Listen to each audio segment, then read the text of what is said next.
When a marriage starts to fall apart, it can lead to some surprising discoveries. Today, we're going to look at OP's journey of navigating a crumbling relationship, uncovering infidelity, and finding solace in the midst of emotional turmoil. The wife cheated for fun and got a reality check when I spelled divorce and found a better woman. Hello, I'm a married man with 2 kids, aged 15 and 12. My wife Kate is 41 and has been cheating on me for the last 14 months. It all started when she started a new job. She met a guy called Dan, who was 43 and her new boss. She said he was really helpful and gave her the job and training.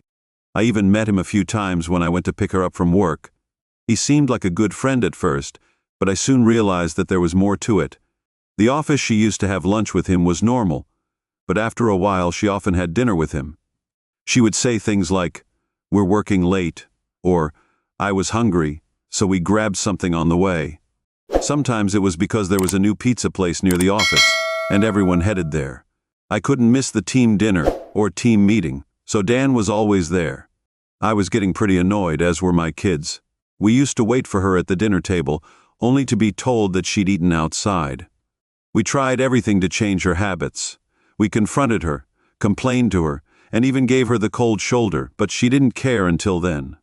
I didn't think it was an affair, but when my kids' complaints didn't bother her, I realized it was an affair. I even had a conversation with her. I had a chat with her about it, but she just said I was overthinking it. She said I was just imagining things, even though her actions didn't match her words. I tried to find out the truth myself, but I couldn't. I read so many threads here and was amazed at how people could find evidence of their cheating partners. I'm not saying she's a bad person, but maybe I'm just not as smart as her. My wife is cleverer than theirs. I tried to access her phone and managed to view the chats but didn't find anything explicit. Perhaps they were deleted. The time window for the snooping was too short for me to get to the root. Some of the chat options were locked. The gallery was locked with a different passcode to the phone. The social media accounts were locked separately. Do I get the evidence? I tried multiple times, but I failed. Eventually, I gave up when all these measures failed. I couldn't think of anything else. Now that I've read all the threads, I realize that a PI tracking device and so on might be useful, but trust me, most people are like me and wouldn't even think of all these things. Even if someone gave me the idea of PI, I'm not sure I would hire them. After 17 years of marriage, don't hire a PI to tail your wife.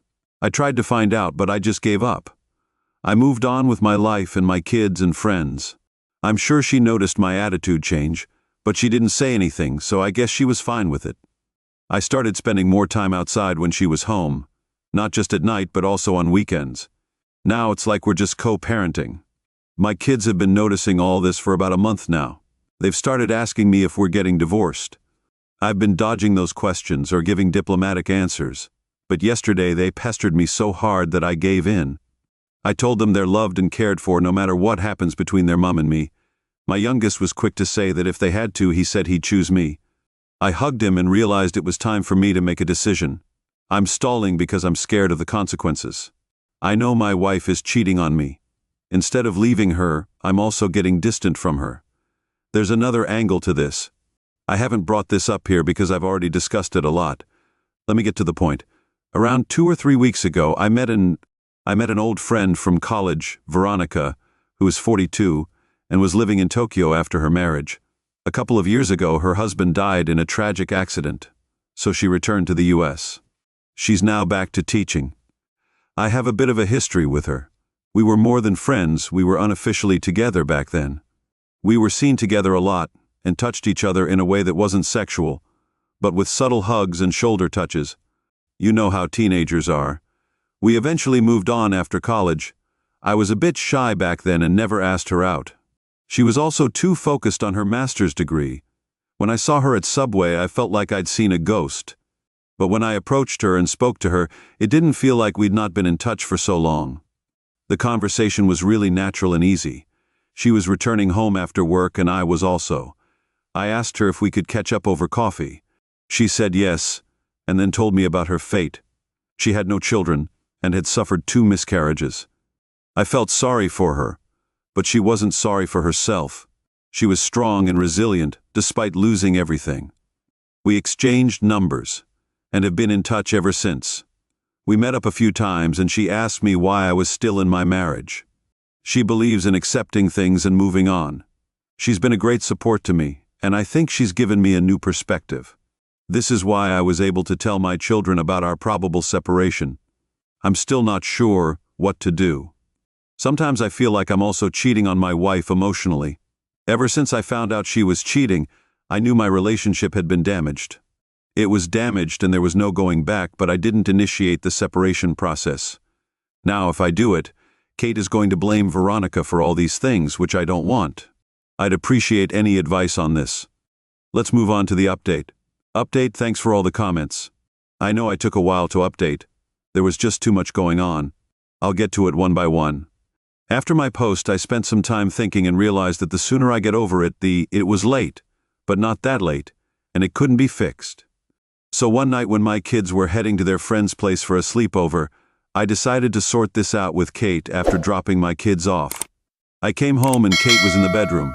I knocked on the door and asked her if she had some free time to discuss an important matter. It's been a year now since I've been sleeping in the guest bedroom. We had a blowout fight I think a year back, and I moved out of our bedroom. I think it was about a year ago now that I moved out of our bedroom. Kate never bothered to mention anything and just let me be. I came out and I went straight in, saying I was filing for divorce, and that we should now inform the children about the separation. I thought she would just nod and we would get over it, but her reaction was really strange. It was exactly this way. Why? What happened all of a sudden? I gave her a look and she said, "Oh, you found someone." I almost raised my voice and asked her to stop acting. I said, "You know what you're doing. You know that I know about your affair with Dan. So why are you acting so mysteriously? Isn't this liberating for you as well? Now that you can have a guilt-free fling, is that what you want?" She froze and gave me a look that said, "How the hell do you know about this?" She went silent and then broke down into tears. She said it was never meant to be a cheating situation. You know, it started off as a fling. Maybe I was going through a midlife crisis and thought this would be a good. I was trying to distract myself from my crankiness. I can't imagine my life without you and my children. I said a fling doesn't last for so long. If you value your marriage, you don't let your husband sleep outside the bedroom for a year, and don't distance your children from yourself. She kept repeating the same thing. I know I did the wrong thing. I should have stopped as soon as I realized my mistake. I have nothing to do with Dan. It was just a fling. If she really wanted to fix this, she should have done it a year ago. We spoke until midnight, with her having spells of breakdowns and pleadings, and promises of fixing things. I knew I couldn't calm her down, so we just sat there repeating the same thing for the whole night. I called her aunt and asked her to come over. Kate was close to her and sensed the urgency. I was right here in 20 minutes. Kate told her aunt everything. The same thing went on for a couple more hours. Her aunt tried to talk me out of it, but I had already moved on from Kate. I told them that her aloofness had made me resent her, and now I don't love her anymore. She isn't the. I took Kate to stay with her auntie. She wasn't in a position to talk to the kids. The next day when they came back, I told them that their mum was away at their auntie's for a few days. They understood what was going on. After a week, Kate's auntie called and asked me to bring the kids. She asked me to take the kids to her place to let them know about our separation. She was in regular touch with me for the whole week, giving me updates about Kate's deteriorating mental and physical health and trying to convince me against the divorce. I drove to her place with my children as soon as we started talking about the separation. The kids were like, "We knew this was coming. Glad you guys are finally doing it." We told them we still loved them and that they'd always be our priority. They took it surprisingly well. I suggested to Kate that we have the divorce amicably to avoid wasting money on the lawyer unnecessarily. We don't have anything substantial to fight over. The money from the joint account and other shared assets can be divided. The kids are almost adults now, so it's time to decide who they want to live with. Kate was still pleading with us to give our marriage another chance. She said she'd left her job and cut off all communication with AP. I made it clear that reconciliation isn't an option, so our divorce is going ahead. We'll be sharing custody of the children. I'm going to see Veronica. You were right to say I shouldn't jump into another relationship so soon. Veronica also thinks I should let my feelings settle down after the divorce and then think about the future with her. She doesn't want to be called a homewrecker, and it makes sense. We're still in touch over chats and calls, but we're refraining from any in-person meetings. I'd like to get the divorce settled first and then see how I feel. I don't want to use Veronica as a rebound.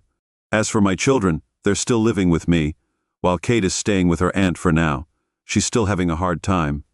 I'm not sure how much of that is helpful. I sometimes pity her, but there's nothing I can do now. The boat has sailed. Thanks for reading this. Thanks for joining us today. Please like and subscribe and hit that notification bell so you don't miss out on our next video. We'd hate for you to miss new content. See you next time.